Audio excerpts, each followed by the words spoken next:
Just a little quick touch up in a few spots. Welcome back. This week, kind of a mishmash. We'll look at several different areas of the Cafe Racer build. Welcome to Urban Monk TV.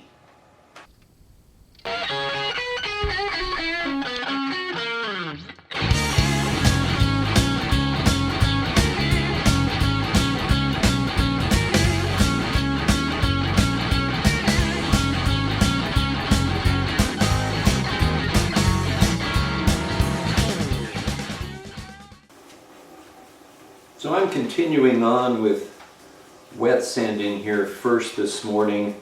There's a couple reasons for this. One, when I got done last week and this thing really dried and I came back out to look at it, when it's dry you could really see the spots where you need to just give it a little more attention. So I won't be at this too long here today, but there's a little bit more paint material that has to be removed in some spots to get smooth. And to see it better, I sand and then I wipe and look at it at an angle in the light. So a little bit more paint touch-up. I was hoping today that we would be able to paint the stripes on this tank, because I'm going to do a kind of two-color theme here with this kind of it's called canvas white, but it's almost a cream, very light cream. On the video I noticed it looks white, but it's not. It's antique white or cream. And then I think this fluorescent light maybe is part of the reason for that. And then the other piece, the other stripe I want to do is like an army green and reminiscent of a 60s Porsche 911, kind of a classic look, something I've always liked. But painting, on the instructions for the Rust-Oleum paint that I'm using, they're pretty specific about what kind of humidity levels you need to have and what kind of temperatures. And I'm down at the absolute bottom range of their temperature suggestions right now. A little cool here in Los Angeles, you know, it's about 50 outside, and that's as low as they say, but it's also raining, and so the humidity is up. And you know, rush your paint job and deviate from the instructions on the can at your own peril. Be patient if you really want it to look good in the end. So I'm going to wait. There's other things I can be working on. And in the meantime, I had to touch this up anyways, so there we go on that. Okay, I'm calling that done. Next step will be stripes, or whatever other style and pattern color scheme you want to do. If you want to go one solid color, then you're ready for clear coat at this point. I got a two-color thing going, so back to just straight up water and microfiber cloth just to get all of that dust wiped off of there so that our clear coat and other paint can stick later. But for now, I'm just going to set this aside and let it dry, because we can't do any more painting today. We're going to look at those not wheel bearings, the swing arm bearings. Okay, so on the swing arm, talked a little bit in a previous episode about these needle bearings and how this one is total rust and this one was not so bad. I've since taken a closer look at this one and I've decided that it doesn't need replacing. But we got a project getting this one out and swapping it for a brand new one. So as I mentioned in the previous episode, we are completely rusted in here with this particular bearing. There's, going to be no saving this. It's probably better. That's got to come out. But on this other side, these still roll nice. I'm hearing a little bit of grit in there, but I can clean that out with a carb cleaner. Essentially, this bearing's in fine shape, which raises the question, why is one bearing bad and the other one good? That question led me to these dust seal caps that go over those bearings. And if you see in this one, there's a rib here all the way around, but on this one, it is worn completely smooth and flat there. And so that is likely not sealing water completely. Also, if I look at this one, this is a little cleaner. This has a bit more rust in it. I need to replace this cap. I hadn't initially ordered that, but the rubber seal part is integrated into the cap. Sometimes these are separate, and you can just buy the seal and reuse your old cap. But in this particular case, you buy the whole thing, and I'm just going to order up one of these. This one seems fine. And I'm going to stop right there and address something that I'm sure some of you are saying, Urban Monk, if you're this far in, why aren't you just replacing both bearings and both dust caps and do it all? Because coming back later is going to be a real pain in the rear. Good God, man, you're already in there. I hear you. And on a certain type of project, one where I intend to ride the hell out of this thing and ride it for years and years and years, I may do that. But there's a flip side to this, and I've said all along that this is a budget project. I did get one of these bearings in after shipping and waiting for this thing. This thing was $20. I expect I'm going to have $10 to $15 into each of those dust caps by the time I get it to my door. And well, this is $20, or two of them is $40. And everything you're buying along the way is adding up, guys. So if you've set your mind out to be a budget project, then inspect things. If your bearing is okay and you want to save money, just replace the one that's clearly bad. I think a lot of times I don't want to get into like consumerism and that there's too much consumption going on, but it's just the kind of project that I've chosen this to be. Budget project, budget thinking. If it ain't broken, don't fix it. And conversely, if you're going to take this to track days and race, and you know you're going to have the bike out in rain and mud and muck, and it's going to get a lot of abuse, well, then that's a different set of circumstances to drive a different decision.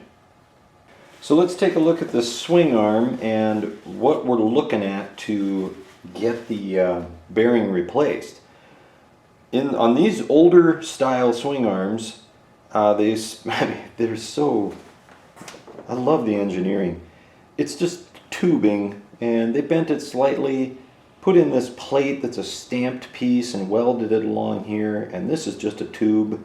I love that, it's simple, it was inexpensive to make at the time, and today this would be like a cast aluminum piece, and they'd have a lot more expense into the tooling, but of course you end up with a lighter piece probably in the end, and great strength. So anyways, what do we got here? We got a tube with two bearings pressed into the end. We have those spacers, I call them a bushing, but they ride in the bearing, and then between them in this tube there is a, geez, I'm going to get my finger stuck in there. And inside here is just another long tubular piece of hardened steel. Should be able to wiggle that out now. And that's inside. So we'll clean that up. Those pieces do not need to be replaced. So on a modern swing arm, they tend to leave the middle open, and you can get at the bearing from the back side. You can't with these, and so that makes bearing removal tricky. Replacement isn't that tricky, but removal is. And essentially what you've got to get is a bearing puller that will expand inside of that. I don't have, well, here's my bearing. Okay, so that bearing is just pressed in there and residing like that way. And these are pretty fragile around here. You know, a guy could take a piece of round bar, try to wedge it up against the back lip here and start pounding away, and you're going to do a tremendous amount of damage to this. Of course, if this is a bearing you're not going to use anymore, what do you care? But you may also be damaging the inside of this tube, and you may not be successful getting it out of there because they're in tight. What you need is a kind of a blind collet bearing puller, and I don't own one. Essentially it has a collet that'll slide through here, expand on the other side with a little, you know, 3 or 4 little lips that will expand and catch on this outside rim without putting pressure on the bearings themselves. And then you screw a big shaft into that, and it has a heavy weight on it, like a slide hammer. And it essentially is a slide hammer where you can hammer out, and you bang that thing and put all your pressure against the inside of this. So that's really the smart way to go about doing this. I don't own that tool, but I love an opportunity to need a tool and go get it. So while the bike is a budget project, I'm happy to spend on tools that I may use in the future too. So I gotta go get one. And for me, the easiest place to find what's going to work for us is Harbor Freight, but you can get them other places, certainly.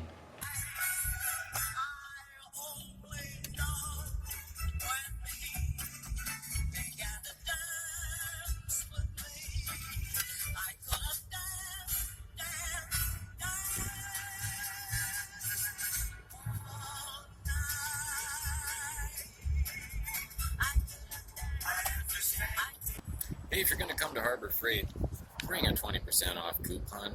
They're everywhere. Like, anywhere you are, just reach out your arm, and there's probably a 20% coupon for Harbor Freight within arm's reach. Here's the one I need. I'll get 20% off of that. So here's what comes with the kit. Essentially you got the slide hammer. Simple enough thing. Whack, and it pulls that way. And then 4 different size collets, and we need one that will fit in here and then expand out enough to grab on the outside of this. This one is too small. I'm guessing this is going to be the guy. Yep.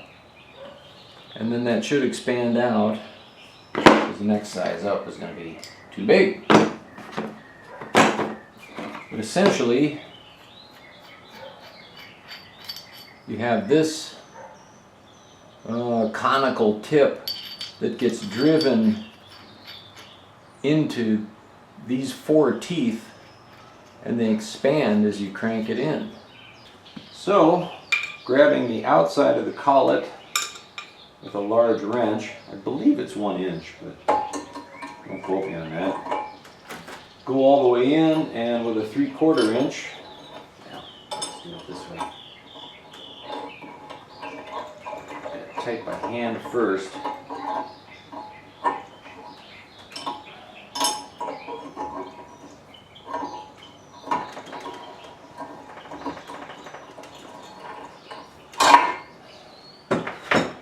There it's starting to hold a little, but I want it more snug than that.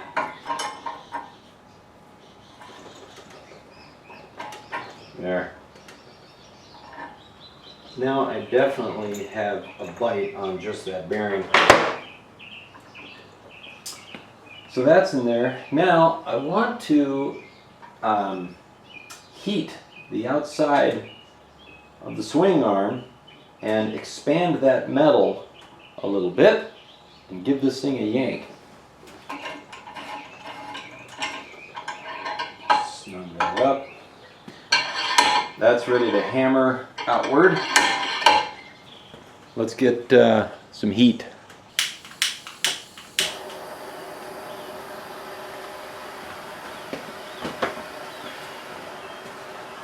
So I just want to heat the outside.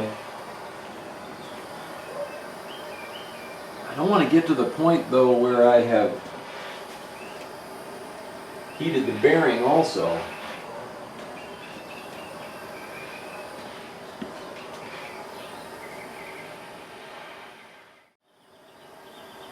Just kind of go until I see, like there's a little grease in here that I can see start to bubble now. So I'm probably good there. Now the question is, do I have this thing in here tight enough to withstand this hammering?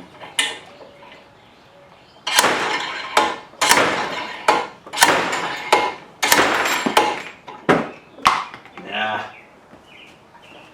It's gonna be tough. Okay, I've been dinking around with this for a bit and finally got the technique down. I gotta put my foot here.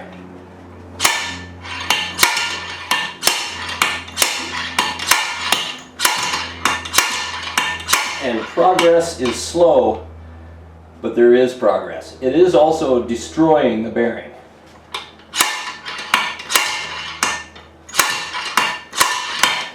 And I gotta retighten this once in a while.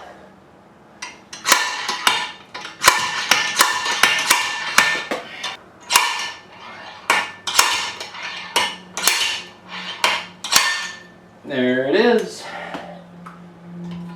Oh joy.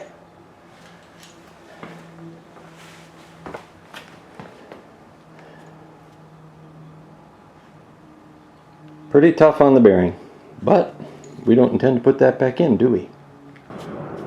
So that's what's left inside. And this side we're going to leave. I got to clean that up though. And then we'll just go ahead and pull the collet out of this thing. Essentially just loosen it up.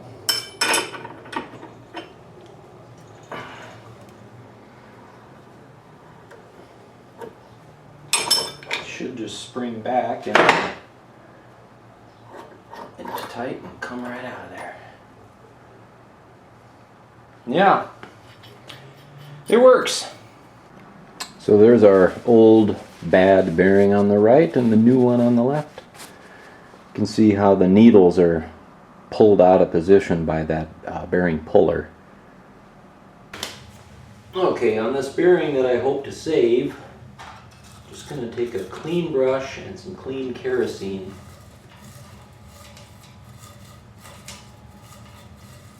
Clean this out a bit.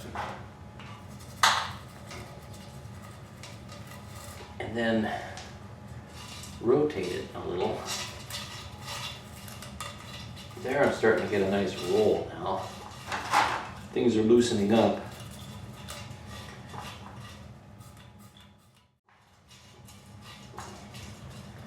Yeah, feeling grit. So try to blast some of this out of there with carb cleaner.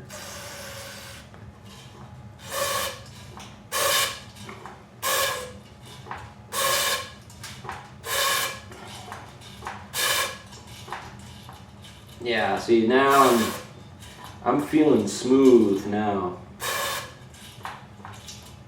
I'm just going to keep working this around until I've got it all. That's pretty nice. Now the carb cleaner will help dry all of the oiliness of the kerosene out of there. And then when this is all dry, yeah, that's a good bearing. There's nothing wrong with that. Every one of those rollers is rolling nicely. Carb cleaner will dry it, and then I can just repack that with grease. So now that I've got that all cleaned up in there with the carb spray and the kerosene, this bearing is in great shape. Those rollers are smooth, and I'll just repack them with grease, as I mentioned. So let's get to the other one that we have to install. So this new bearing has got to go down in there, and maybe you might think that you could put that there, maybe get a block of wood or something and start hammering away on that. The outside, I'll call it the frame of this bearing, is more fragile than you think, and don't go doing that. Really, there's kind of maybe two proper ways to go about doing this.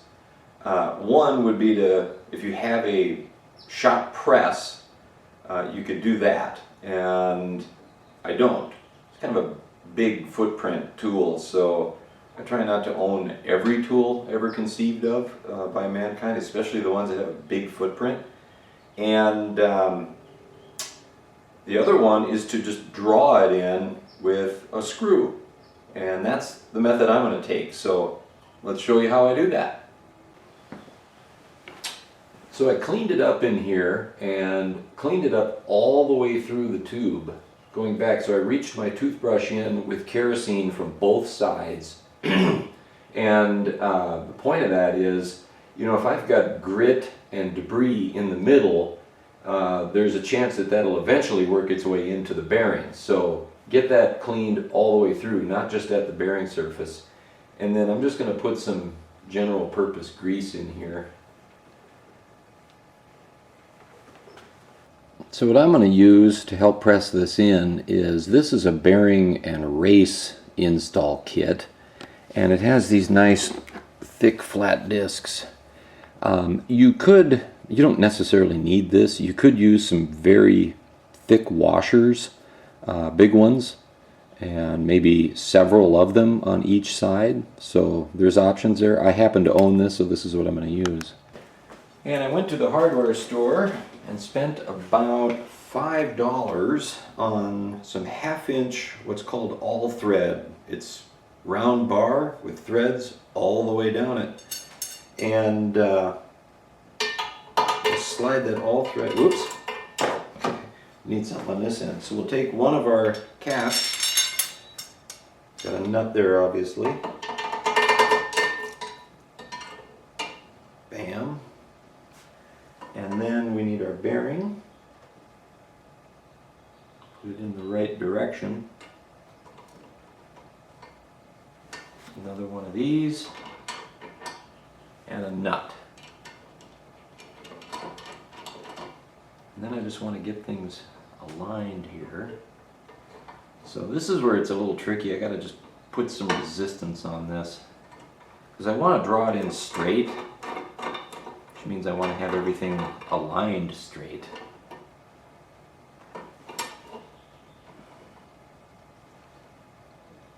The good thing about these big discs is as long as you have the rod going through straight, it should automatically align the bearing straight. So there, I've snugged it up so it's holding, but I'm not straight here. Let me show you what's wrong. So you see how I've got this thing at, you know, an angle running like this through there. We don't want to do that. We got to get that centered. Okay. And with a wrench on one side holding this nut, I can begin to screw, and it just draws that bearing right in there, nice and straight.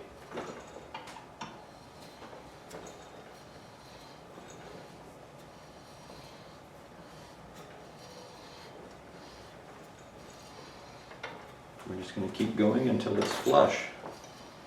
The resistance is getting to be pretty significant, as there's a lot of surface there now.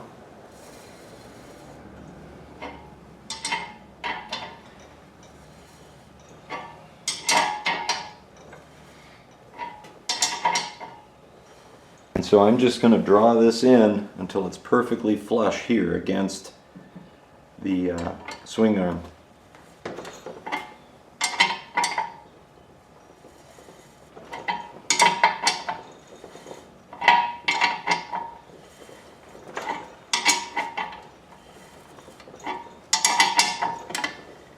there it is. So now we've got 2 good bearings in our swing arm. Need 2 wrenches to get this off. I didn't spend, hundreds of dollars on a big shop press that's going to take up way too much room in my... I can't get this out of here. In my garage. $5. Now, if you didn't have these guys, you'd probably have a little bit more money into some pretty thick washers, but there was some significant pressure on that, so get a lot of washers. I would guess, this thing is 17.5 millimeters thick, or 7/10 of an inch.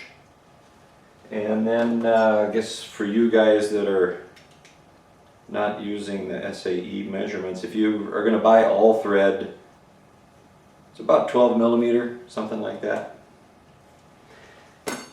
Cheap, gets the job done. And there's our new bearing.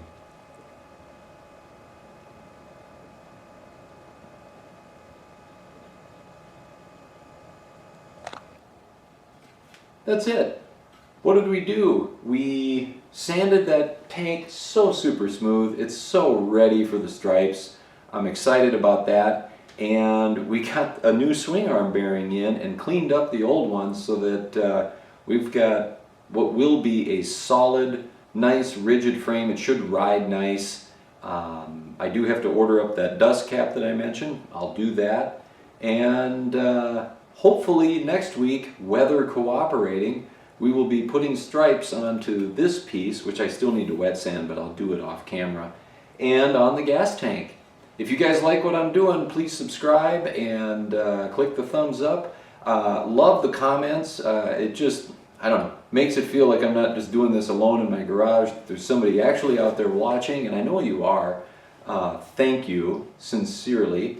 And I love the interaction I'm having both on Instagram here on YouTube with some of you viewers and some of you guys that are building a similar bike or the same bike, and it's been great. So thanks for watching.